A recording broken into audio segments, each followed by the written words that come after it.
February 14, 1929, the year of the Black Bottom, 6-day bicycle races, flagpole sitting, and the first flight from Paris to New York. Mickey Mouse makes his screen debut, and Herbert Hoover is inaugurated as the 31st president with the words, "We in America today are nearer to the final triumph over poverty than ever before in any land." 6 months later, the New York stock market will crash and bring about the greatest depression in world history. In the city of Chicago, the time is 10:25 a.m. The temperature, 18 above zero.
Oh, my God. My God.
In the years following the passage of the National Prohibition Act of 1920, the nation's underworld rises to power and battles amongst itself, just as modern nations and corporations do.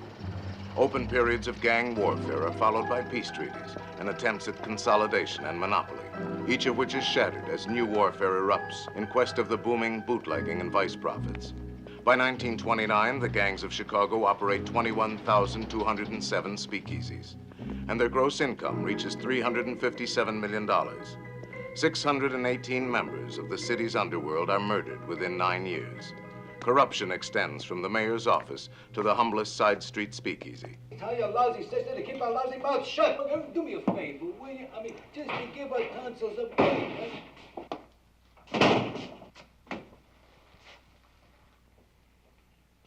Two beers.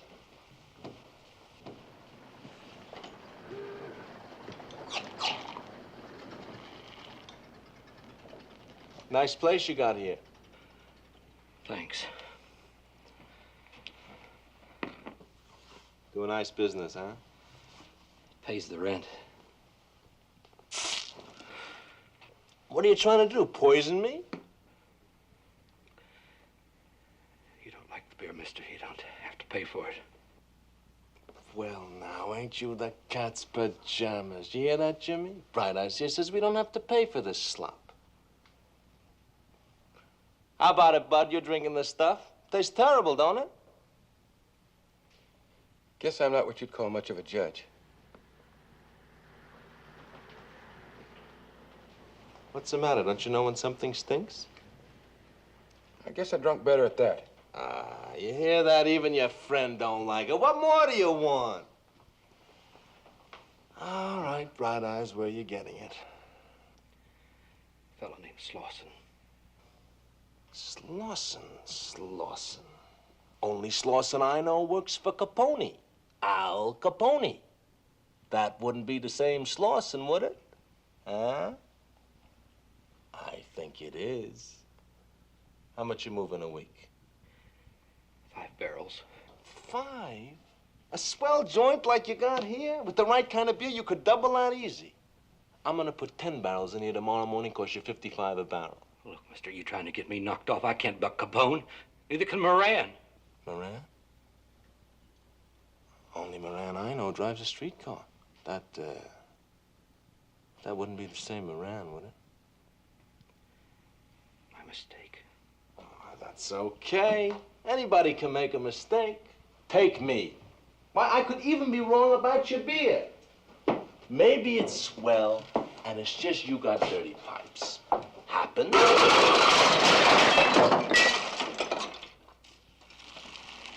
Well, now, you know what you got there, Bright Eyes. It's not the pipes at all. It's green beer. Hey, you can smell it. See what I mean?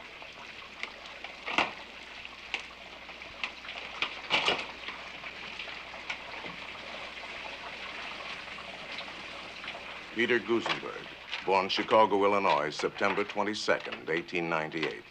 Ex-convict, mail robber, burglar, hijacker, professional killer. When at the age of 13, he came home from school to find his mother dead, his first act was to pry the wedding ring from her finger and pawn it. He has been a member of Bugs Moran's North Side gang for the past 7 years.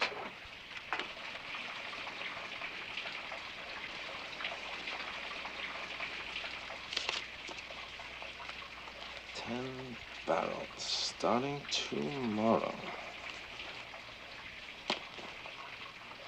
And don't forget, I'm doing you a big favor.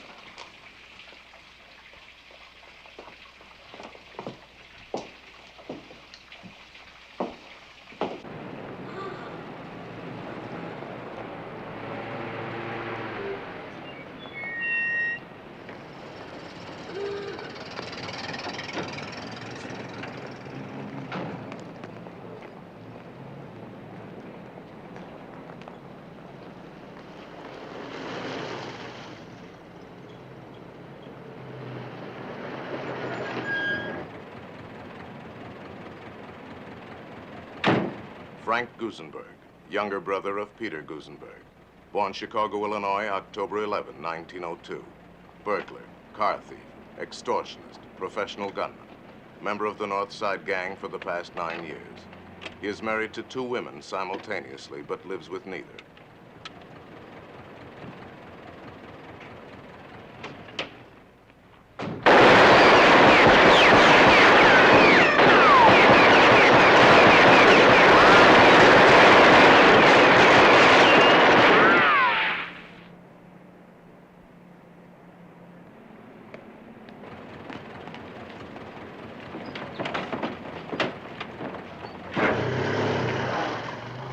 Vincenzo DeMora, alias Machine Gun Jack McGurn. Born Brooklyn, New York, July 7th, 1903. When he was 9 years old, his father was murdered. By the time he was 20, he had personally killed every man connected with his father's death. He has recently become a top triggerman and extortionist in the Capone organization. Just where the hell were you? Nothing I could do, Jack.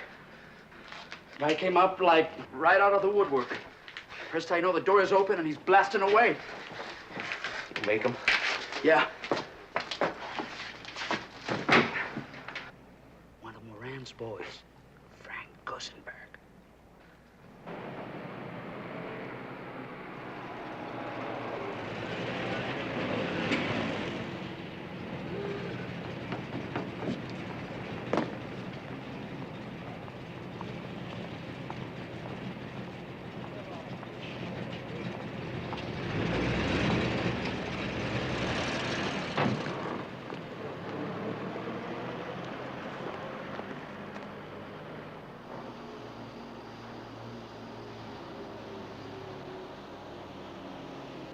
Alphonse Capone, alias Al Capone, alias Al Brown, born Castellamare, Italy, January 6, 1899.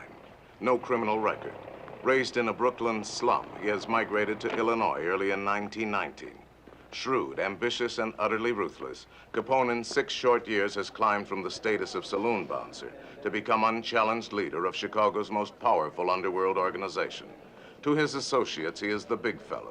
To the public, he is Scarface Al Capone. Thank you, Mr. Capone. Sorry about that raid, Jake, but so happens he got a new captain out there who won't play ball. What's wrong with him? Playing hard to get. We had him put down for a yard a week. He says if we want to operate in his district, we got to triple that. 300, huh? Those guys must think we're made of money. Write me out his name. I'll have the bump transferred to the sticks. It helps get him reelected. $500,000 in Thompson campaign funds, a bargain. I put Cermak in the mayor's office, and we're going to lose $20 million a year. That's a waste of dough. We bought one man. He loses out, we buy the next one. You don't know Tony Cermak, Frank? Charles the Fixer Fischetti, born Castellamare, Italy, August 11, 1891. A second cousin to Al Capone, Fischetti acts as chairman at executive meetings. He is a heavy drinker, but never drunk. His principal value to the organization is his ability to suborn political leaders and public officials on both state and city levels. He will be murdered on April 7, 1951. And that's where we can get hurt. He ever tries chiseling on a big fella's rackets, he'll think his suitcase fell out. Oh, come on, Frank, you know.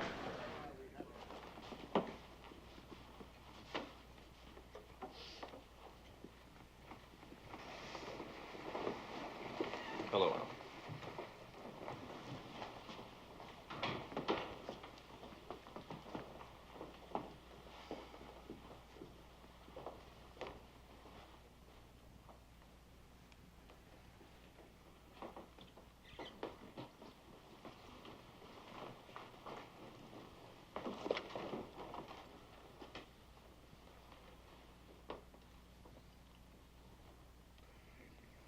Meeting will come to order.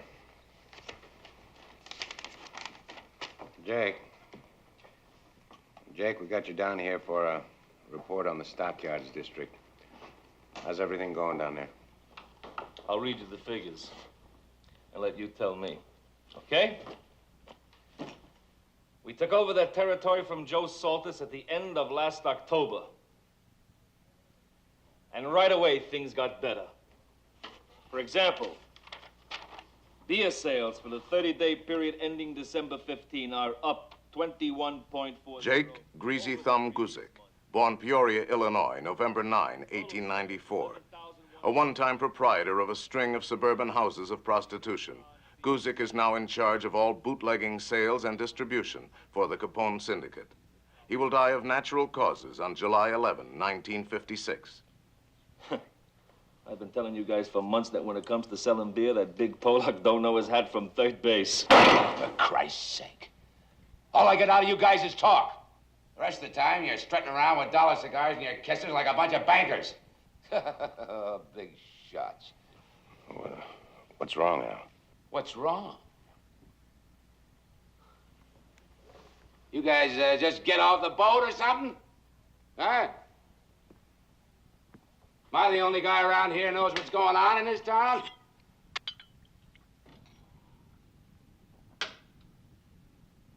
Now, let me give you some real facts. Not the kind of loving kisses we've been getting from our good pal Jake here. Nobody has to tell me we're making money out in the stockyards or any place else on the south side or the west side. But what about the north side, Jake? I don't hear no nice fat figures on that. Or maybe you figure that end of town ain't worth holding on to. We talked about this, Al. Yeah, we talked about it. You talked about it! Well, no trouble, Al. Forget about it, Al. Bugs Moran just showing off, Al.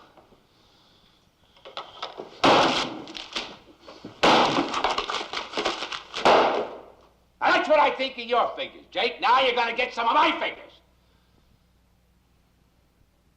Since Labor Day, Bugs Moran's Bugs! Push our beer out of 28 joints South Chicago Avenue alone. That don't sound like much, does it, huh? 28 joints. What's 28 joints out of 12,000 peanuts, right? Right? Al, if you just listen to reason... Shut up, Charlie, right now. I'm doing the talking. There's something else. Take our pal Jack McGurn here. Now, Jack's a nice fella. Does as he's told. He keeps his nose clean. I wish I had a couple of hundred like him. So what happens here? A month ago, damned if a punk of Moran's don't up and turn a chopper loose on him. Tony Lombardo. My pal Tony. Went to his funeral. I cried at his funeral. I bawled like a baby. Here's a guy, never carried a gun in his whole life. Middle of the loop, 4:30 in the afternoon, 2 slugs through the back of the head, put there by a couple of Bugs Moran's red hots. Oh, Al, now, just think a minute, huh? I mean, going after Moran, it just ain't good business. Business! I'm talking about staying alive.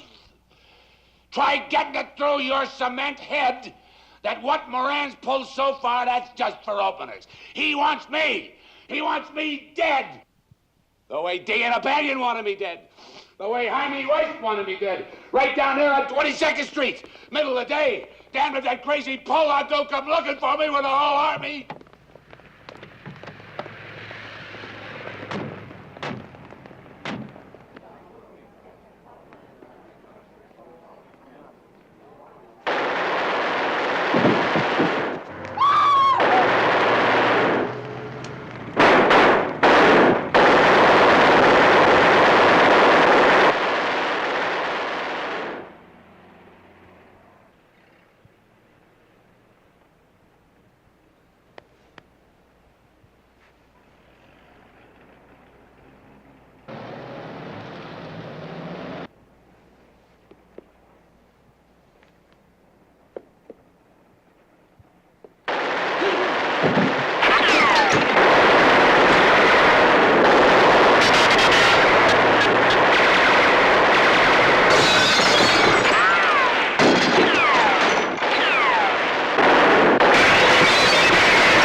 That was Jaime Weiss for you.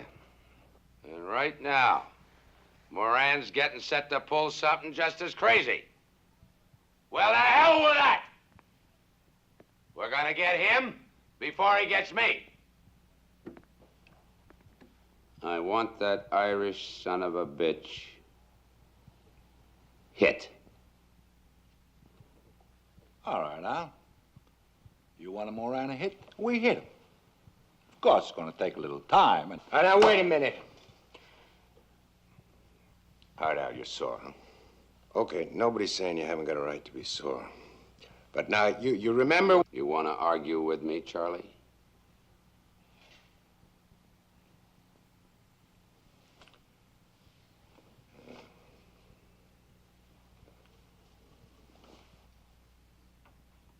Work it out, Frank. Only make it quick. Quick? I don't know.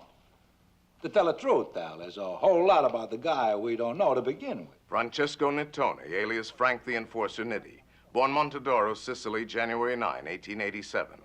Nitti is in charge of the Capone organization's punishment squad, made up of accomplished strong-arm men and professional killers. On March 19, 1943, while under indictment for income tax evasion, Nitti will use a gun for the last time to take his own life. Before we could take the chance to put him on the spot at all. So... I don't want to hear all that. Everybody wants to argue. I told you what to do. How long is it going to take? I don't know what to tell you. Honest, I don't. Like I told you, we got nothing to go on. I can't hear you, Frank. 5 weeks. 6 at the most. 6 weeks? What are you going to use on him, a bow and arrow? Something on your mind, Jack? Well, yes, sir. Maybe I'm wrong to butt in like this, but the last couple of months I've been doing a little checking up on Moran. He lives at the Belden Essex Apartments on Lincoln Park West, apartment 5C. Uses the name George Miller. He's crazy about his wife and kid.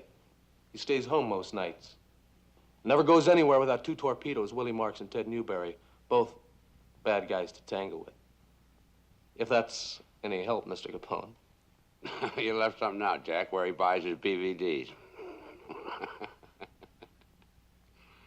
I said I wish I had a couple of hundred like him. Now you know why. Come here, Jack.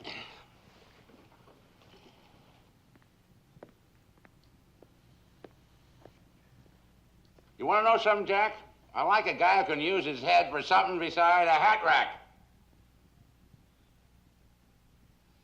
And seeing as how you know so much about Moran, I'm giving you the job of getting rid of him. If that's okay with you, Frank. I got no objections. Think you can handle it, kid? Yes, sir. There's just one thing, Mr. Capone. We may have to take some of Moran's boys with him. I'll send flowers.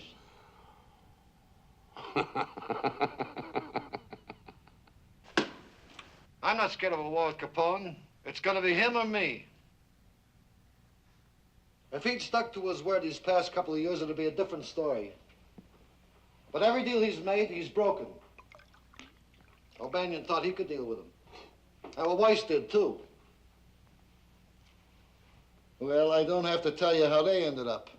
George Clarence Moran, born St. Paul, Minnesota, July 9, 1893.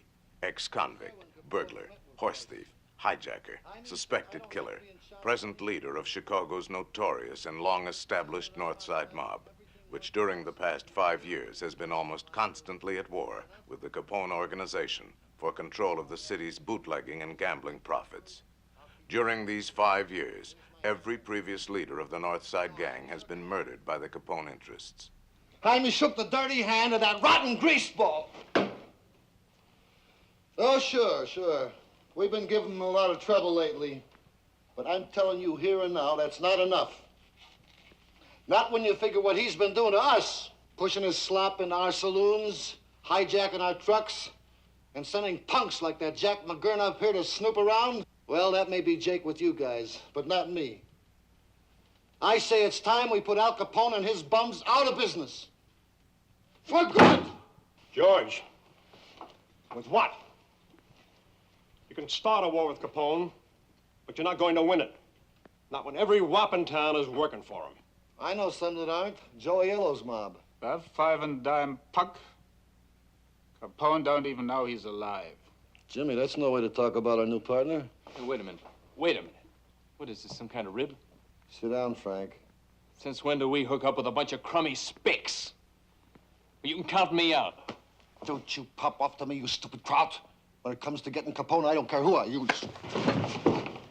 You remember Deanie O'Banion? Remember Jaime Weiss? Well, you ought to, because you helped load their coffins into the hearse. Or maybe when a friend of yours is gone, you don't give a damn no more. Well, I do. And Deanie O'Banion was my friend, and I don't forget him. And I don't forget who had him knocked off. Jaime Weiss and me, We was with Dini not 10 minutes before they got him. Now remember those grease balls. They just as soon put a bullet in your back as eat a pizza. To hell with them Sicilians. Be seeing you, Jaime.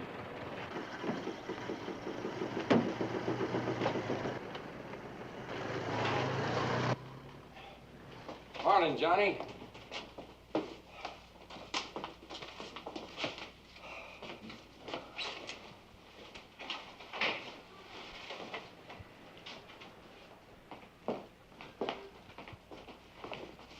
Good morning, boys.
That's the way Capone operates.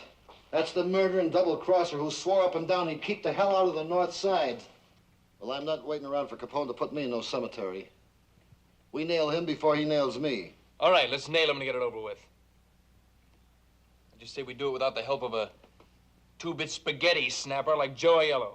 Frank, you're a dummy. You know that? Capone's protection comes from the Mafia. He can't make a move without permission of the head wop. And he can't be the head himself because he's not Sicilian. So he's got his own man, Patsy Lolordo, running the outfit. Now, your spaghetti snapper, Joe Aiello, is a pal of Lolordo's. He helps us knock over Lolordo, then he takes over the Mafia. And that's when we take old Scarface for a nice one-way ride. And if it don't work, he'll take us for a ride. Well, it better work because I'm putting you in charge.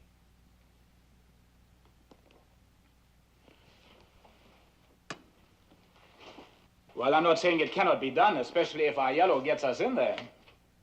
Albert R. Kachelek, alias James Clark, born Krajunka, Germany, February 25, 1888. Ex-convict, burglar, car thief, suspected killer. Since marrying Bugs Moran's sister 5 years ago, he has become the #2 man in the Moran gang. And then we need a good driver for the getaway car. I don't care how you do it. Just get rid of Patsy Lolordo. Quick.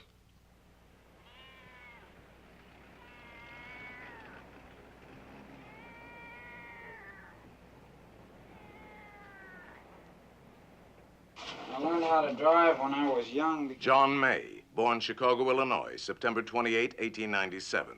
Married, 7 children. Twice arrested on charges of safe blowing and burglary. No convictions.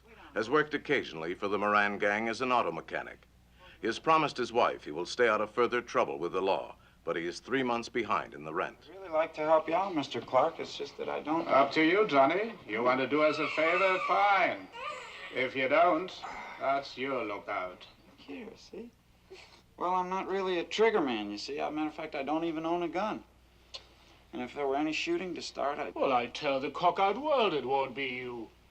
Think we want some lousy amateur gumming up the works? Why, I wouldn't even let you kill my own mother. The Gusenbergs will do the shooting, Johnny. All I'm asking you to do is drive the car. That and maybe use a little muscle if things get rough. Pays $100. Now, are you in or out? It's $100 for the whole job? Uh-huh. I'll do it. Besides, I really need the money. Come on, darling.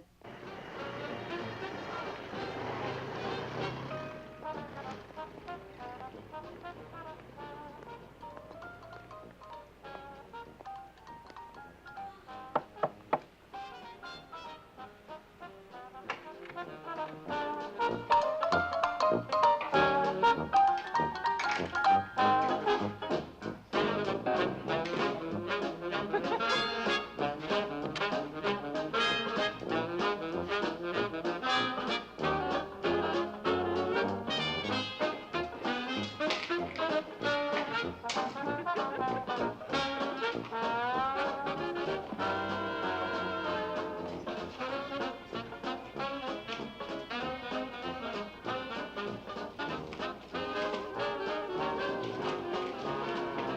Nicholas Sorello, born Marsala, Sicily, May 13, 1872. Brought to the United States by his cousin Dominic Forenza when in his late 30s. Married, with 5 children and 11 grandchildren. He has had difficulty learning the ways of the new world and has lived in continual poverty. He will be murdered on February 15, 1929, less than 24 hours after completion of the only criminal activity of his life.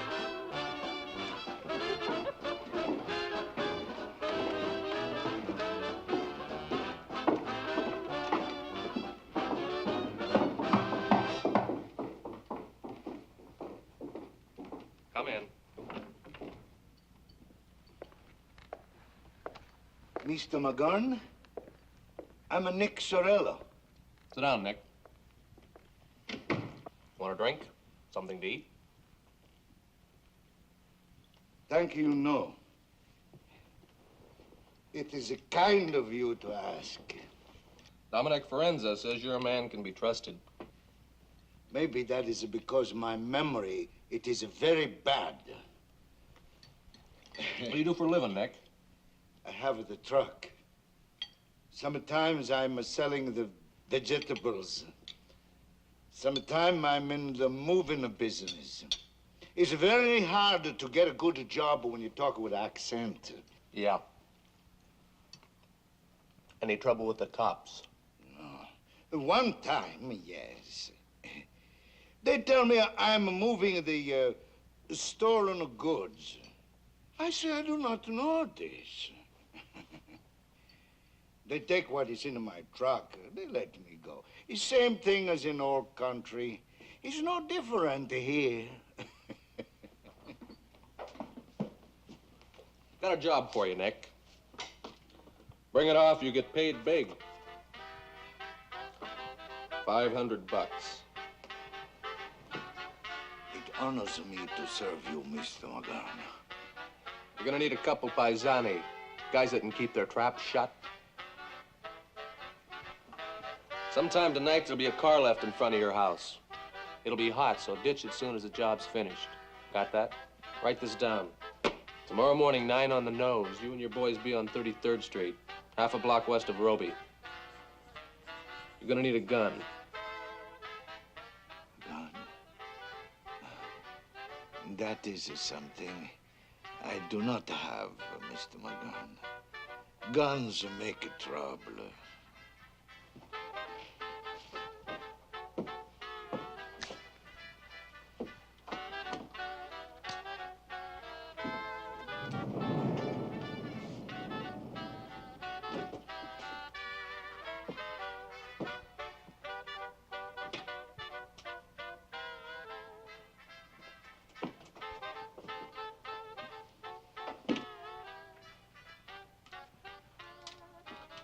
No bullets, no trouble.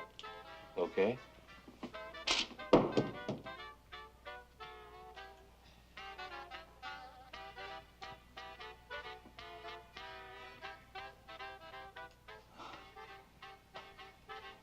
Okay.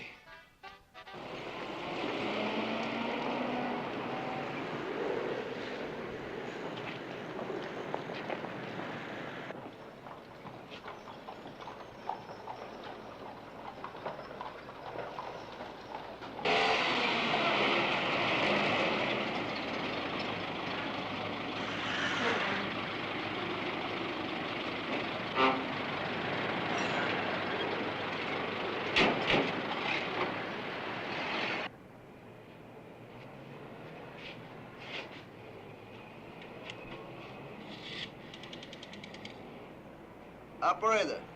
Yeah, lady. Get me the cops. I just seen a hijack being pulled up. Johnny and me got our end of it down pat. Now all we need to know is... Yeah. Mr. Moran, is Nick Sorello. I'm Mr. Sorello. I don't think I know you. Yeah? Yeah? What label? Uh-huh. How much you asking? All right, suppose you call me back in an hour and a half. Yeah, do that. What was all that about? A guy named Sorello. He's got 80-odd cases of old log cabin he wants to peddle. $56 a case. Price seems all right. Yeah, but is he all right?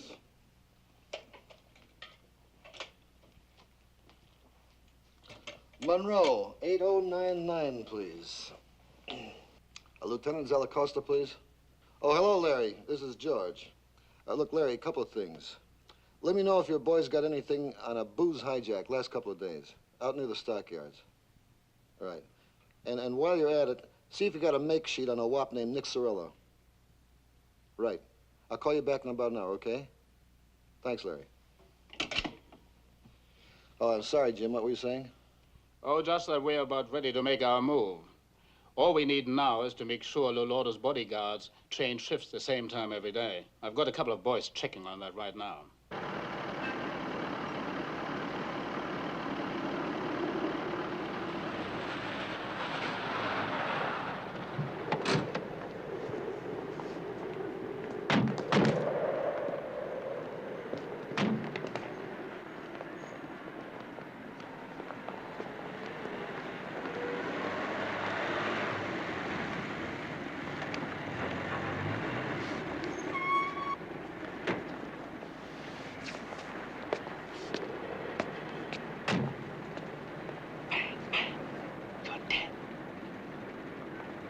Alfonso, carissimo. Pasqualino, scalda il cuore. A vedere, Pasqualino. Come in, come in.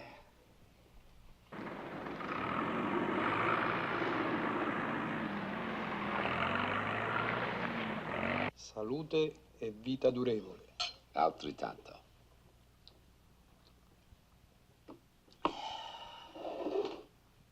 Grazie.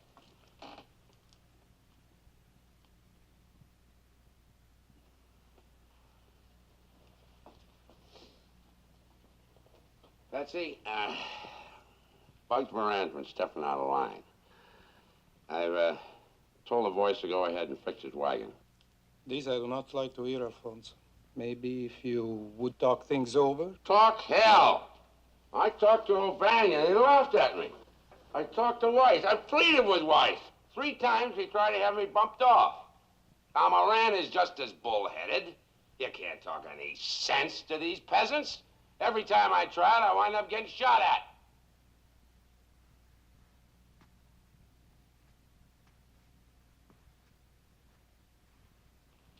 I'm not asking you, Patsy. I'm telling you. I'm getting rid of Moran. Così sia, compare. You and I, we will not quarrel over the life of a worthless man. I'm letting Jack McGurn handle it. He wants 2 mafia boys on the choppers, Scalisi and Anselmi. Same dough we paid for knocking off Jaime Weiss, okay? As you wish, my friend.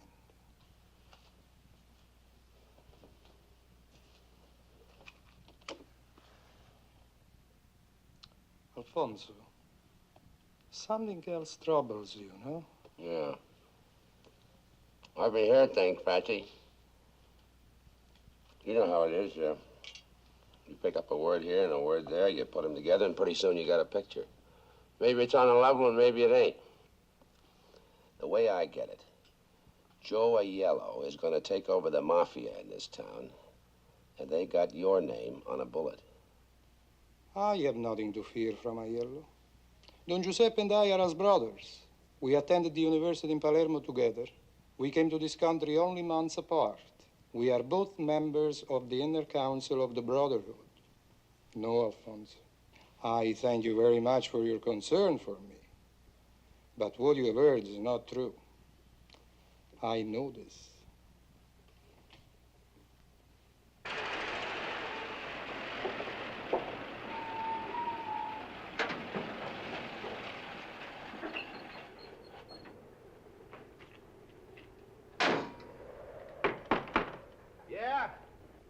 is a Nick Sorello.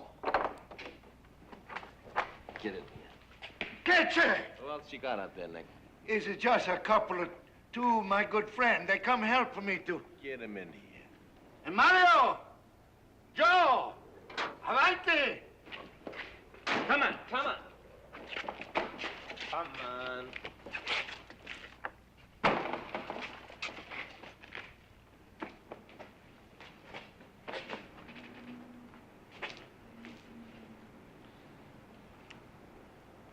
What'd you have in mind, Nick? I ask you pardon, senor. It's only to watch the whiskey I have the gun. No! You're a very naughty boy, Nick. All right, let's get it in here.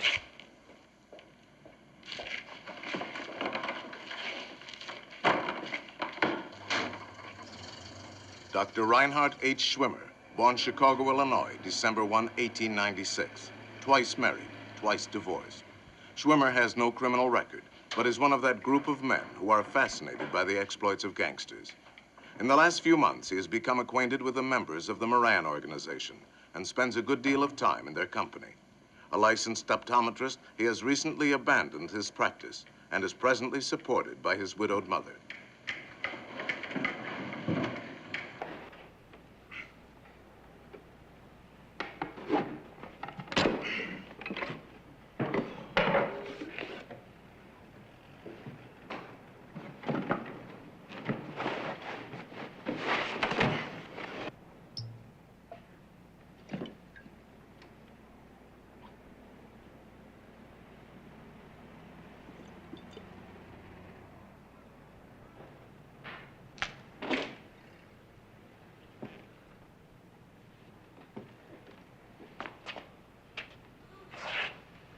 Okay, Nick, get it unloaded. The money. Signore, first you pay me the money. Don't worry about it, Nick. We'll send you a check. You pardon, signore. Myself, I talked to Mr. Moran on the telephone. He said, okay, Nick, I pay you the cash. $56 a case for the first class stuff. Hey, you taste, huh? It's the first class stuff, no? Okay. Now you pay me the money. We take him off of the truck.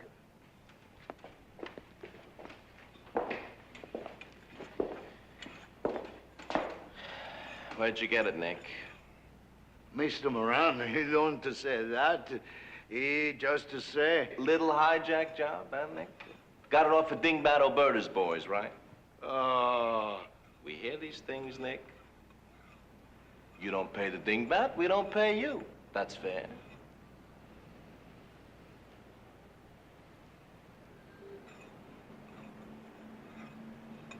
Okay, move it. You'll get your dough. Move.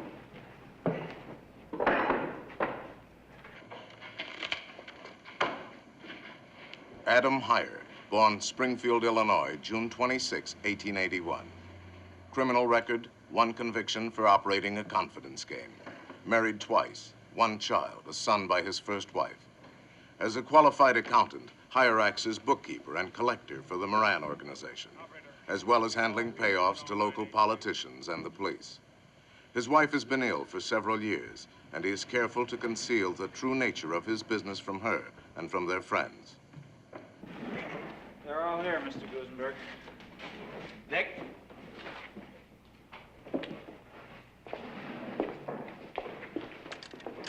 Stuff checks out. All log cabin uncut.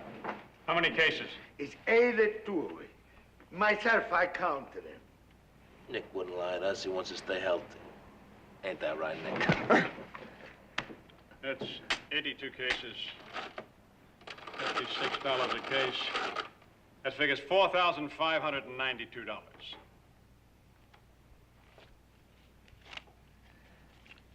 1,000, 2,000, 3,000, 4,000.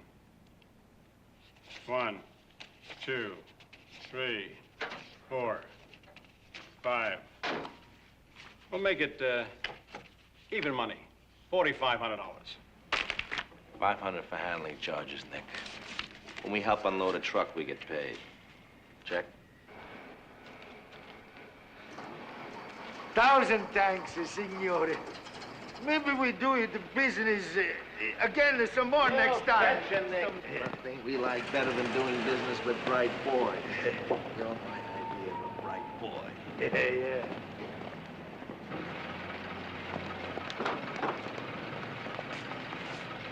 Big shot. Some of the money, they steal it back from me. More than $500. I figured they would. In fact, I counted on it. You got one more job to do. Just when, I don't know yet. A real easy job, Nick. Just one simple phone call. Now remember, Pete, Frank will pick you up tomorrow afternoon at 3:30 sharp. At exactly 10 to 4, both of your pickups are yellow on the corner of Walton and Paulina. Now, the three of you gotta be upstairs and in your lawyer's apartment at 5 to 4 on the nose. You got all that? Don't worry about me. I can handle my end. You better do your worrying about a yellow. I think he's all right, but if something goes wrong, I'm counting on you, Pete. See you.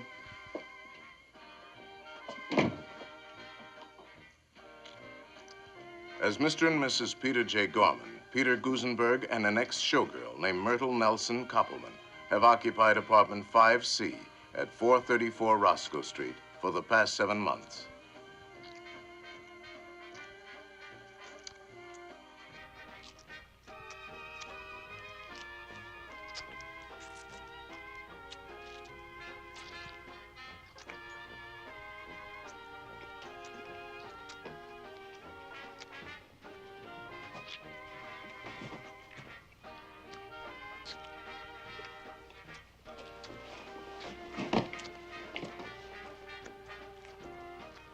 Nick? You gonna lay there reading that thing all night?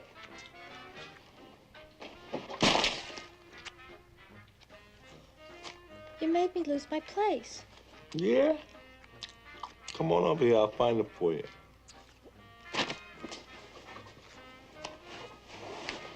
What are you eating? What's it look like I'm eating? Sandwich. Well, you could have made one for me. What's the matter? You bust a leg or something?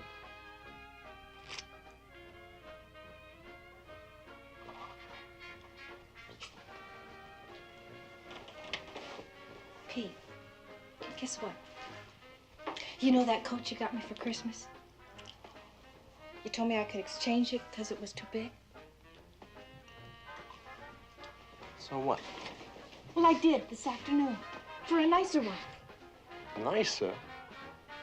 What do you mean, nicer? That coat set me back 750 smackers. I know it did, Pete. You've been awful good to me. And don't you think for 1 minute I don't appreciate it. It's just, well, this one I couldn't resist, that's all. I know. You just sit right there. I'll go put it on for you. You'll see how nice it looks.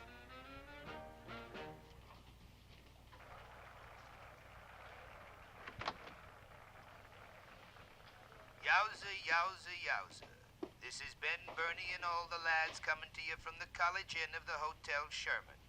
And now for all you lads and lassies listening in the great Midwest, we're gonna play stumbling.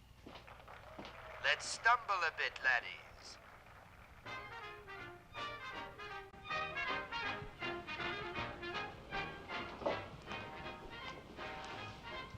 Isn't it beautiful, Pete? How much? You don't have to use that tone of voice. How much? It was a bargain, baby. They marked it way down low. I just knew you'd want me. 3,000, that's all. $3 grand! Why, you lousy little gold digger, when I picked you out of the line, all you had to your name was a cloth coat with monkey fur on the collar. Well, it goes back tomorrow, you hear me? Back! Listen, you cheap gangster. I'm gonna keep...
Hey, you know you're disturbing the peace. Let me Chief Gangster! I'm gonna call the cops! When interviewed by the press some weeks later, Myrtle Koppelman had this to say. Oh, Pete and I have been married about a year. I can't remember exactly where we were married, except that it wasn't in Illinois. Well, I had no idea Pete was a gangster. He said he was a salesman. Truly a kinder, more gentle man. Well, you just couldn't meet one. On January 7, the Moran gang puts into effect its plan to murder Mafia chieftain Patsy Lolordo. The first step is for Pete and Frank Gusenberg to use Joe Aiello's friendship for Lolordo as a means to enter his apartment. Your name, Aiello? Aiello. Hop in. One thing I gotta know, Aiello. You're positive this guy Lolordo ain't setting us up for a double cross? Don Pasqualino and I are just like blood brothers. He truly believes we're calling on him on a business matter. The man who got him will know this, so they will allow us to enter. Gabish. Get it. Take it easy, Aiello. The second step of the plan to murder Patsy Lolordo is the systematic elimination of his bodyguards.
Caro Don Giuseppe, alla salute. Alla tua.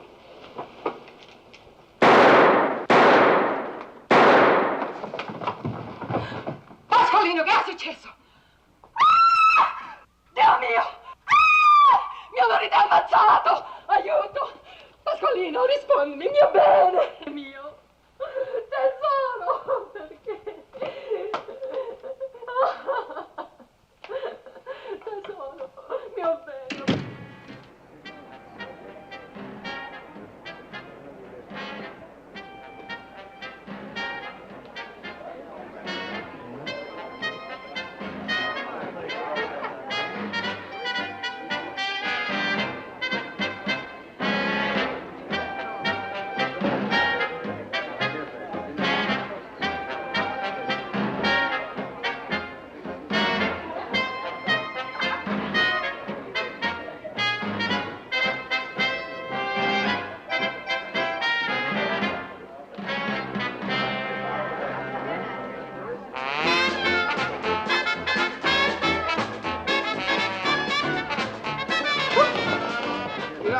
The trouble with this country today is its morals are all shot. I mean, look at the young people. Girls, smoking cigarettes right out in the streets. And necking in the back seat of a car and wearing skirts so short you can see everything they got. And fellas packing a hip flask full of rot gut whiskey, driving around half drunk. You're perfectly right, Mr. Capone. I see him in my courtroom every day. Drunk, disorderly, defiant. I hardly know how to handle him. What these kids need, Your Honor, is a good working over with a razor strap on their bare behind. Boys and girls. If any kid in my... Excuse me, Your Honor. Freshen up your drinks, folks. I'll be right back.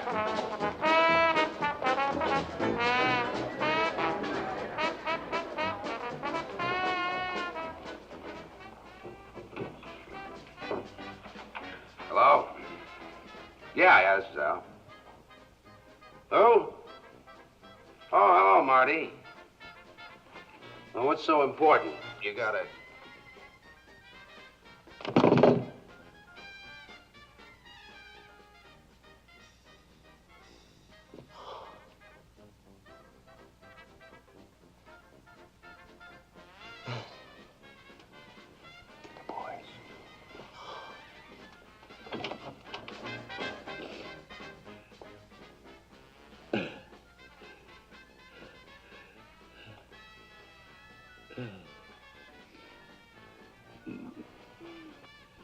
What is it, Al? What's wrong?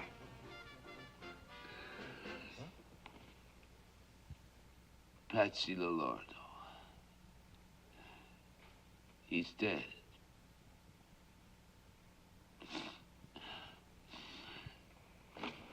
Murdered him! In his own house! Shot him! His friend! Traditore! Carogna! Che lui! I figli e I figli dei figli! Al, there's people... Marcino nell'inferno per 1 milione d'anni! All right. Who killed him? 3 men. 2 of Moran's punks. And Giuseppe Aiello. Aiello? Yeah. What was it you were saying, Charlie? Talk to Moran, pay the guy to lay off, give the poor guy a pass. And listen, let me tell you something. I came not close to saying, maybe you're right for the first time in your life. But no more, Charlie. Moran goes. And so does Aiello. Him, I take care of. You see that? Like an old man. I tell you, the union's out to get me. They already made one try. They came at me with a shotgun. Next time, shoot a couple back at him. I'm not a gunman, George. I just wasn't cut out to be a Well, gunman. what were you cut out for? To sell neckties? Listen, you're in the rackets, brother. Same as the rest of us. And the kind of dough I'm paying you, you either fight back or get out altogether. I thought maybe I could run one of your speaks for you. Now, that's my real line. You know I'm good at it. I've got no job for saloon keepers. I don't know when I will have. Either you keep the job you've got or... Albert Weinschenker, alias Albert Weinshank, born Chicago, Illinois, December 23, 1893. No criminal record. Although Weinshank is not a gangster in the usual sense of the word, he has been associated with the North Side mob for the past 3 years. First as an operator of speakeasies, now in charge of a non-union cleaning and dyeing association controlled by Bugs Moran. Well, Bert, I know it isn't easy for you, but you do a good job for me, and I'd sure hate to lose you. Listen, why don't you go back home and give it some more thought? Talk it over with Irene again. I'll be at the Clark Street garage Thursday between 10 and 10:30. Stop by and let me know one way or the other. I'll do that. If I could just get Irene to quit being so nervous, but... Well, you know how women are. Yeah. I can't thank you enough, George. Forget it. We're old pals, remember? Hello. Mr. Moran, it's Nick Sorello. You remember me? Yeah, I remember you, Nick. What about it? Maybe pretty soon I get some more. Same stuff like before, same price. Okay? Yeah, I guess we can work something out. How big a load? This I'm not sure. I do not have delivery yet. You understand, Mr. Moran? Yeah, I understand. How soon do you think it'll be? Maybe tomorrow. Or maybe 2 days. Okay, call us when you're ready. I'll have the boys take delivery. Mr. Moran, is one thing. Last time, you boys, they pushed me around a little bit. This time, I do a business with you, okay. But with you boys, no. Okay, make it this Thursday morning around 10:30, same place. I'll be there myself. I guarantee you'll get everything that's coming to you. That's fine.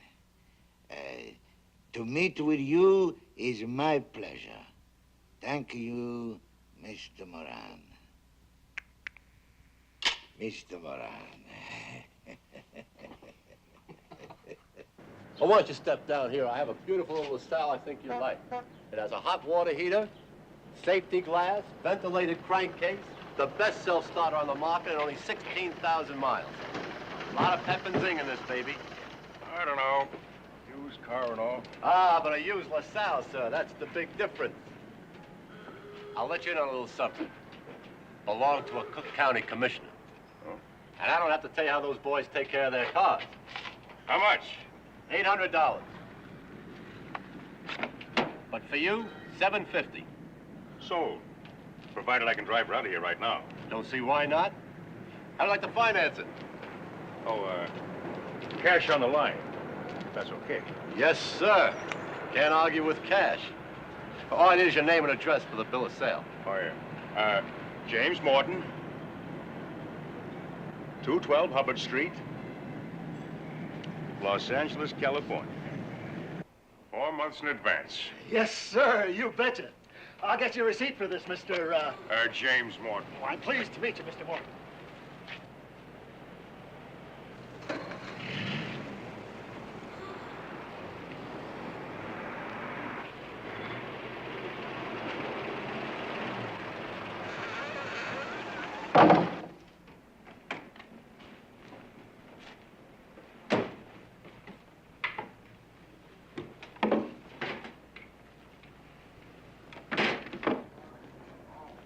On the evening of February 11, Angelo Molina, a second cousin of Joe Aiello's, buys a train ticket to Los Angeles.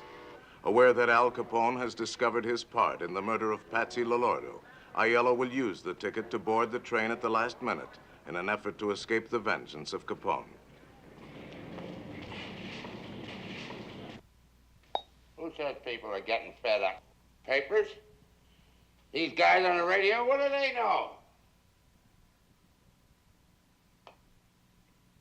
You think most guys give a damn who gets bumped off as long as it ain't them?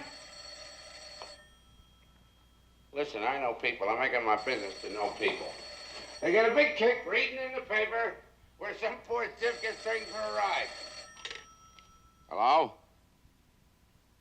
Yeah, Frank? Wait for me. At the barber shop.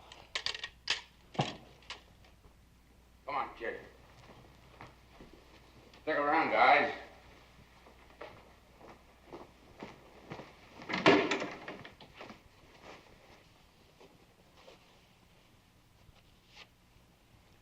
I gotta go pay a bill.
Just a minute.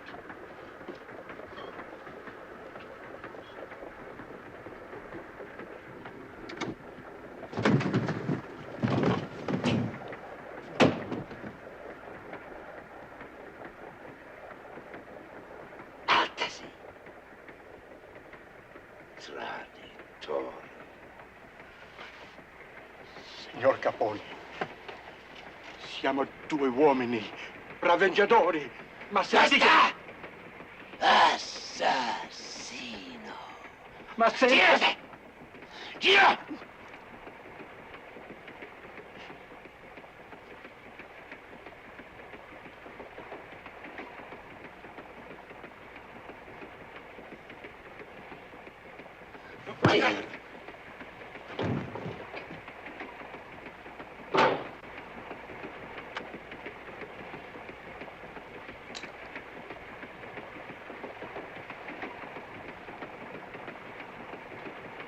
Il vero t'aspetta, Giuseppe.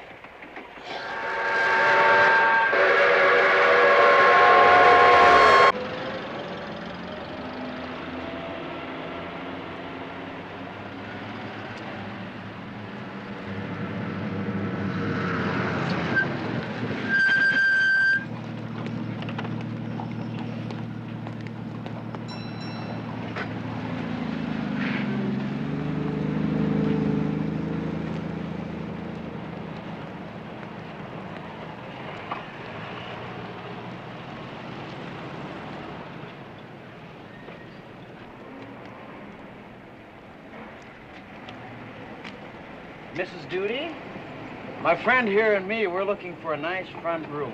And your sign out there. Come on in. I can't afford to heat up the whole street. The way they charge for coal nowadays. Yeah. You in a band or something? With an orchestra.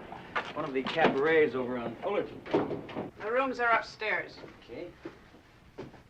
Oh, this is a charming place you have here, Mrs. Duty. I don't want no horn tooting in here. My roomers wouldn't stand for nothing like that. Don't you worry about that, ma'am. We only play these things when we get paid for it. Do you want two singles or just the double? One room's enough, as long as it's a front. If you're going to be sleeping days, I'd advise you to take a back room. The noise on Clark Street isn't to be believed, what with the buses and the people. I said a front room, okay? You see, we're out here from New York, ma'am. It gets too quiet, we can't go to sleep. Bet you're the same way. I'll show you what I got.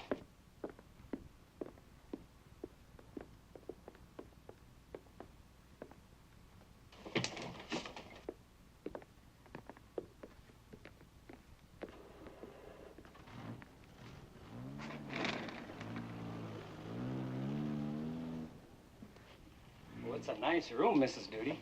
We'll take it. You get a change of linen twice a week. Bathrooms at the end of the hall. No visitors after 11. And I don't want no women up here. I run a respectable place. Well, don't you worry about that, ma'am.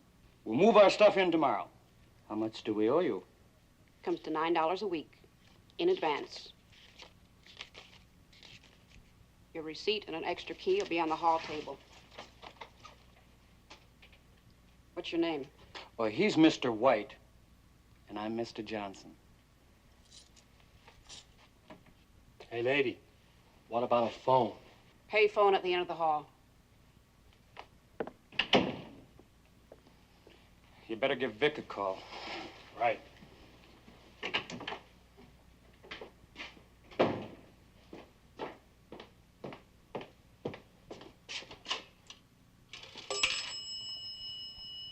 Long Beach, 6599.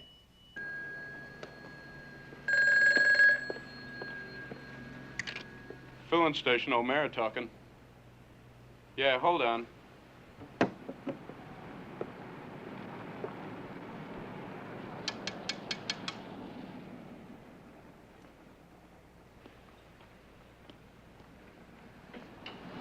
Phone.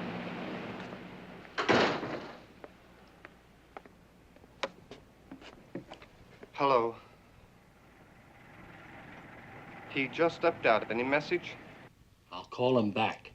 Okay. Who just stepped out? Wrong number. Okay?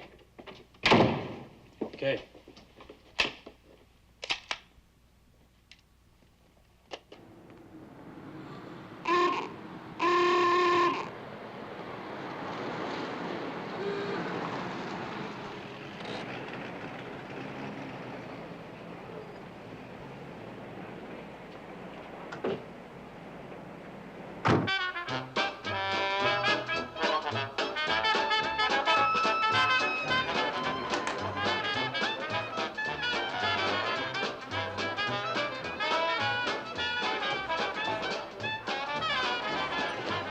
Out for some fun tonight, eh, boys?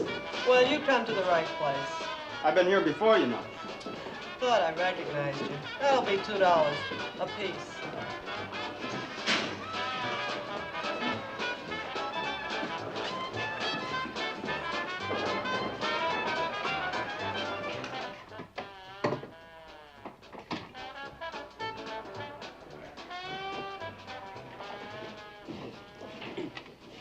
All right.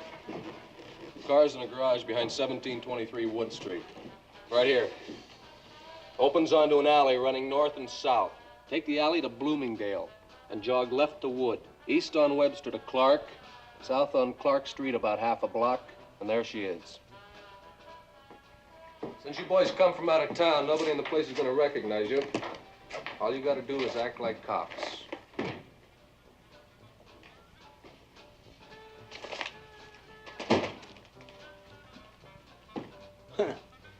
Must be yours. That's Moran.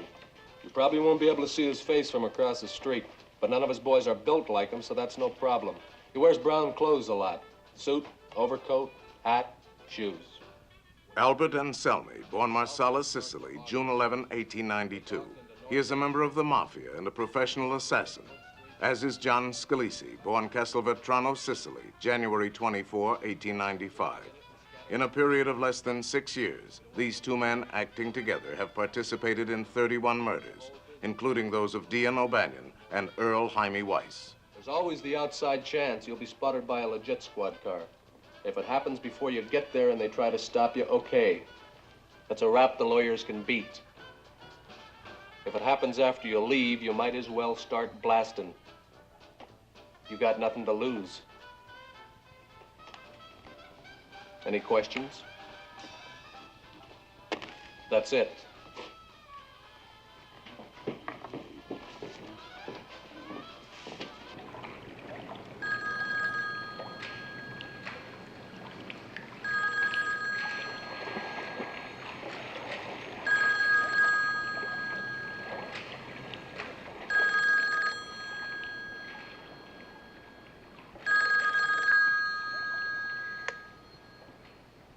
Hello? Jack, great to hear from you, kid. How's the weather back there? Right around zero, Mr. Capone. Sure could use some of that Miami sunshine up here. Yeah, I'll bet you could. Anything special you want to tell me, kid? Yes, sir. It's all set for this Thursday, Mr. Capone. In the morning, around 10:30. We got a nice Valentine all ready to deliver. Valentine. Hey, that's right. This Thursday's Valentine's Day. Ain't that a hot one? A Valentine for Bugs. Say, Jack, just make sure it's a great big red Valentine, huh? At 6:45 on the last morning of his life, John May takes an early bus to work. He has been promised a $10 bonus if he can replace the transmission of one of the gang's cars before noon.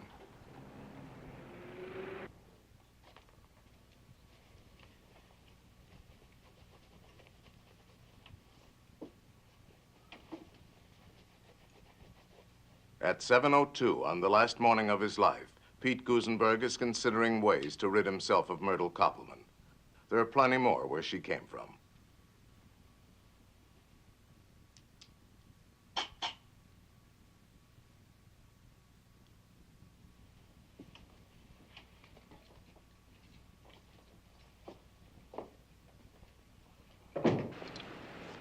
At 7:23 on the last morning of his life, Albert Kotchelek, alias James Clark, is thinking of buying a new car. His status in the gang demands better than this.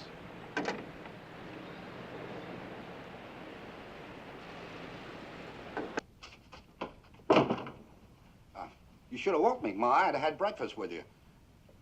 How do you expect me to know you were even home? Coming in at all hours. You said you would be here for supper. I'm sorry, Ma. I ran into a couple of friends. I might have guessed. Where those friends of yours are concerned, you don't have a mother.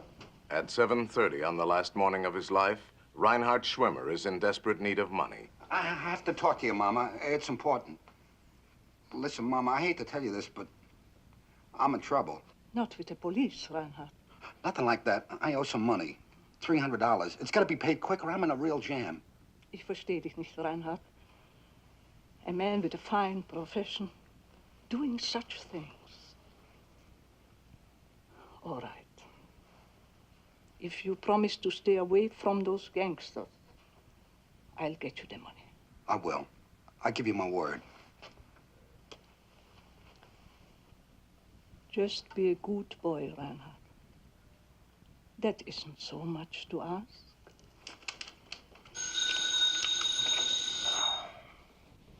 Hello.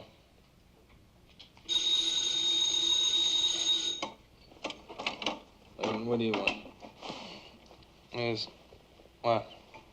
Hello, Eddie. Yeah, I'm up. Yeah, Eddie, I'm up.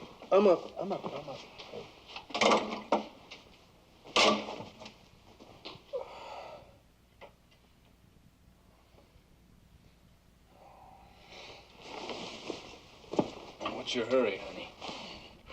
You think I like sitting around here and listening to you snore? Stick around, hot stuff. We'll open a keg of nails.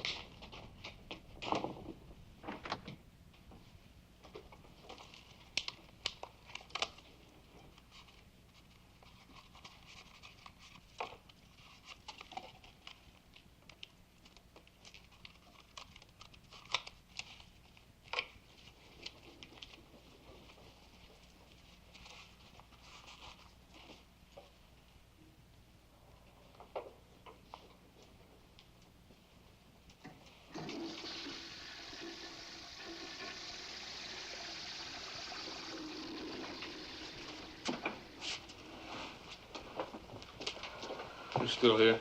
Look, mister, you owe me $25. And I don't leave until I get it.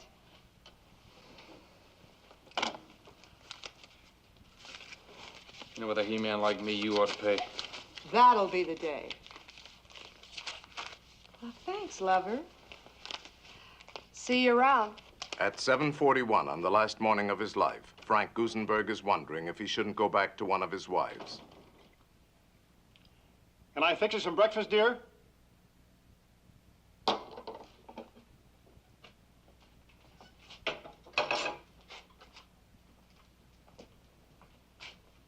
At 8 o'clock on the last morning of his life, Adam Heyer is calculating how much the cost of an operation for his wife will take from his savings.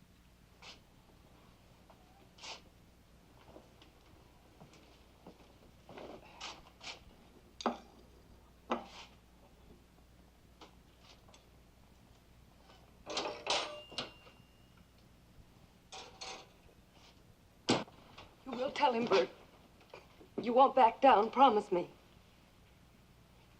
Don't worry, honey. I'm through. I walk in and say, so long, George, I won't be seen anymore, and walk out. Finished. Thank God.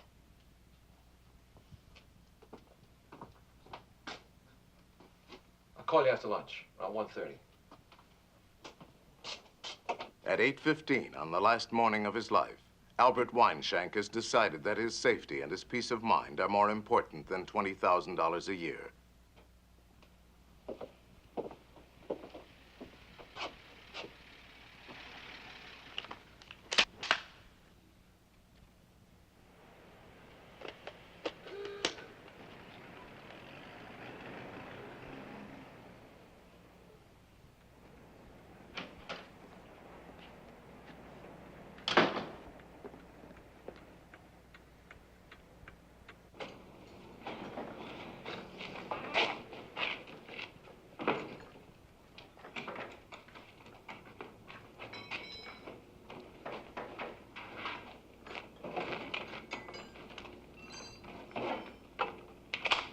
Listen to this.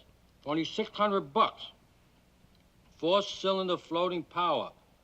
Freedom from vibration and rumble. That makes driving a constant delight. Increased speed. Alex. And... Moran? Nah, it's too short. You know something, Paul? That's the 6th guy in there already. Nobody told us we gotta keep score. All we're supposed to do is count up to 1. Morning, boys. Hope it ain't good old Riney. How's the eye business, Doc? Haven't you heard? I retired, living on my investments. He means his old lady is paying the bills. Saw Pete's car out front. I thought I'd drop in, say hello, get a cup of coffee. Would you mind helping yourself, Doc? The waiter just left. Sure.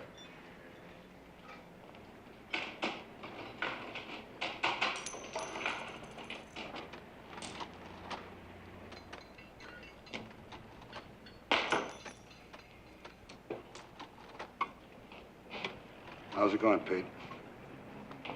Okay. Say, fella over at the barber shop, give me a tip on a freight to Miami. Indian broom. Long shot. Claims it's in the bag. I'll make my own mistakes. Okay by you? Sure, Pete, sure. Just thought I'd pass it along for what it's worth. You know?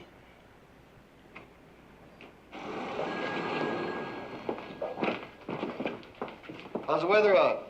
Still coming down. Wind's like a handful of razor blades. You guys are getting soft. Mr. Miller. It's Mr. Bernstein, long distance from Detroit.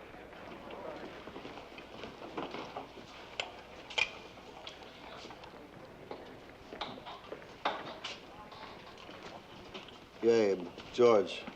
What's so important? What's keeping the guy? Bingo.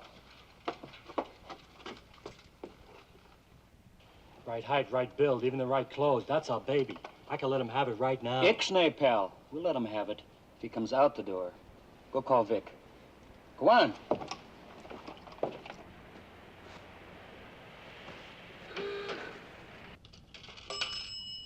Operator? Hey, give me Long Beach 6. Long Beach 6599. Right. Yeah, hello. Mr. Kane. He just stepped out. Any message? Yeah.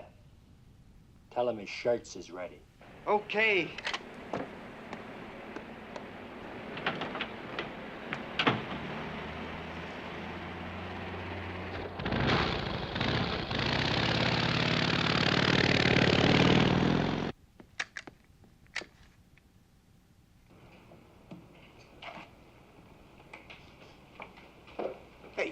What's that all about?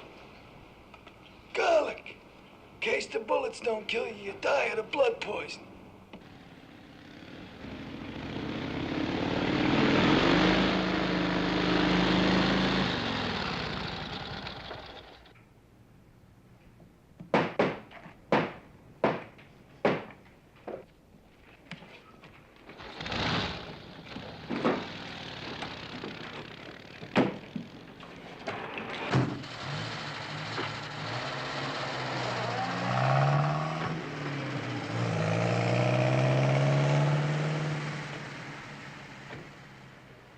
I told him the next time he tries to jack up the price at the last minute, I'd find somebody else up there to do business with. I had to stick a pineapple in his hat.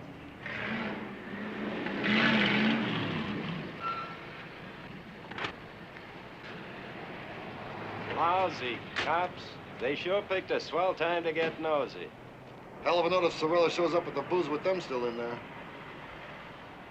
Let's get a cup of coffee. Yeah, I could use one. Okay, Mike. Quiet, Trench. George, is that you? Hello, boys. Something I can do for you? Yeah, you can shut up. I'll line up, all of you. Face that wall. You, over there. Come on, move. No way. You, All right, you two, let's go. Listen, Buster. You better be kidding. Move.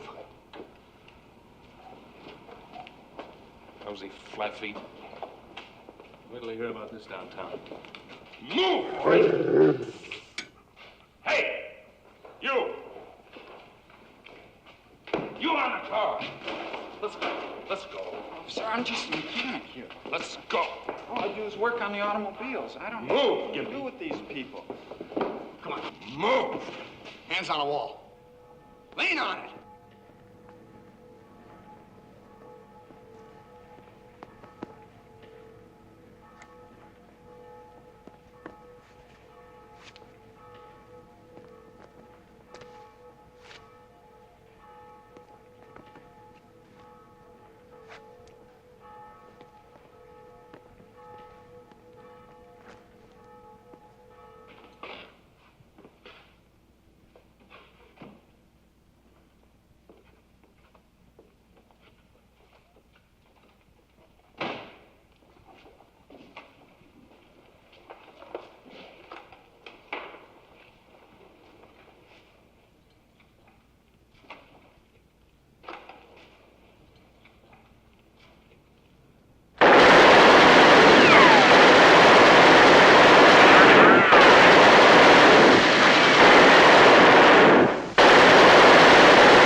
The guys tell me to get into the stock market, George.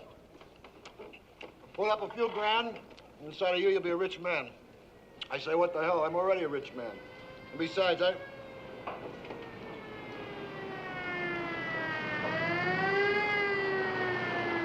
Must have been a bad accident. The way people drive today, you're lucky. Hey, Kenny! The cops just killed a bunch of hoods in the garage up the street. One of them was Bugs Moran.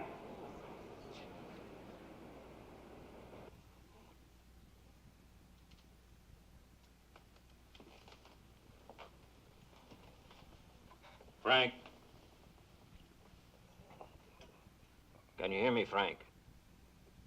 Who shot you, Frank? Who did it? Who shot you? Nobody.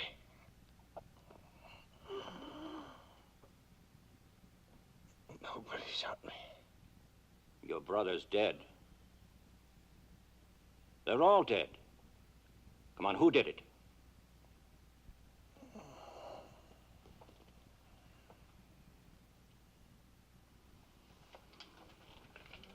I've got to tell you, Frank. You're not going to make it. You want me to get a preacher? No. Just leave me alone. You don't want to let them get away with this? Come on, help us.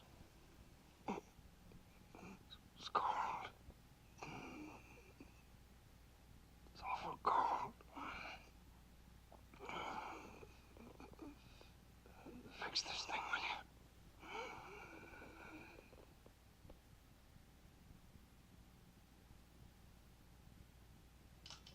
A few hours after the St. Valentine's Day massacre, the newspapers managed to locate Moran, something the police have not yet been able to do. Just a heavy cold. I thought I'd better take care of it. Where were you, Mr. Moran, when it happened? Out of town. How long do you expect to be laid up? Well, I can't say for sure. Maybe a day or two. Did you know the cops are looking for you, Moran? I can't imagine why. Nothing I can tell them. This gonna put you out of business? You must be a little mixed up, buddy. I happen to be in the real estate business. Oh, yeah, I knew some of those fellas. Just to talk to, you know. I even read where it said they were working for me. You can't believe everything you read in the newspapers. Mr. Moran, there are a lot of people around town who are saying it was actually the police who killed those 7 men. Do you think it's possible? You must be new around here, mister. Only Al Capone kills like that. Well, make yourselves a drink. You know, I'm always glad to have you people drop around. But believe me, this is one time I'd like to know the answers. Mr. Capone, I wonder if you saw those awful pictures of those men in the newspapers. I glanced at them. Terrible. If you don't mind telling us, Mr. Capone, where were you when it happened? Why, right here in Miami. In fact, I was in a meeting with your district attorney that same morning. Do you know this Mr. George Moran personally? I met him once, a few years back. I doubt if I'd recognize him on the street. The Chicago authorities insist you were behind the massacre. Any comment on that, Mr. Capone? Well, I'm not surprised. They blamed everything on me since the Chicago fire. Did you hear what Bugs Moran told the Chicago papers? He said only Al Capone kills like that. Yeah? Well, I'll tell you what Al Capone says. And you can quote me. They don't call that guy Bugs for nothing.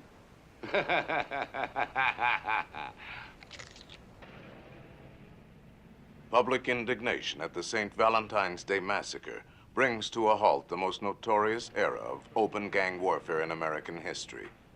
Later in the century, the gangs will rebuild so that by the 1960s, their power will be far above that of the 20s. Once more, law enforcement agencies will be aware of the names of the syndicate leaders. And once more, they will not prosecute them, awaiting perhaps the moment when the public will demand, as it did in 1929, that the criminals be brought to justice. No one is ever brought to trial for the slaughter of the 7 men in this garage. But within 19 months, all 4 of the killers will themselves die of violence.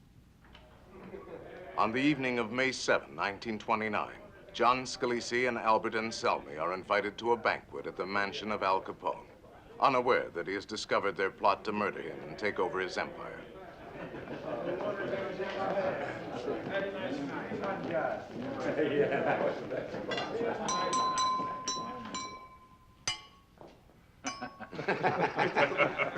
I want to make a toast to my good friends, Giovanni Scalise and Alberto Anselmi. Salud. Salud. May you rot in hell!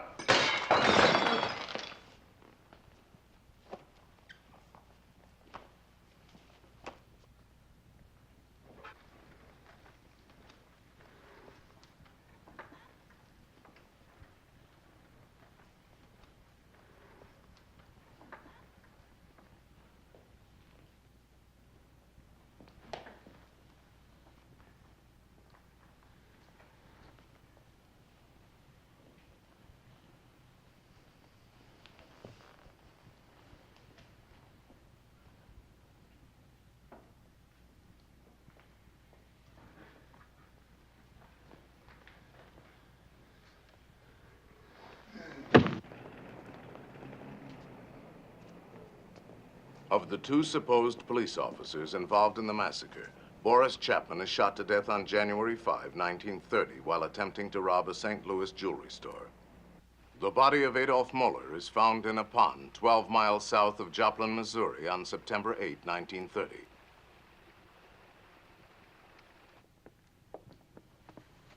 Vincenzo de Mora, alias Machine Gun Jack McGurn, is murdered in a Chicago bowling alley on February 15, 1936, almost exactly 7 years after the St. Valentine's Day massacre he masterminded.